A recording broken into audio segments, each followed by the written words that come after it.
দুনিয়ার মুসলমান লম্বা করতে চাই না।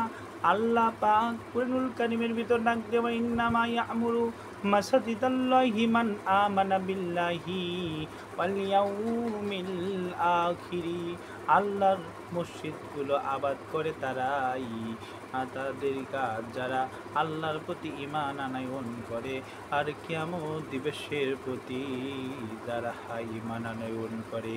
আল্লাহ পাকের নবী মুহাম্মদুর রাসূলুল্লাহ সাল্লাল্লাহু আলাইহি সাল্লাম ফরমান, যেই ব্যক্তি একমাত্র আল্লাহর সন্তুষ্টি অর্জনের জন্য একটি মসজিদ ঘর নির্মাণ করে, তা যদি ছোট্ট পাখির বাসার নেওয়া হয়, আল্লাহ পাক তার জন্য বেহেশতের ভেতরে একটি বালাখানা তৈরি করবে।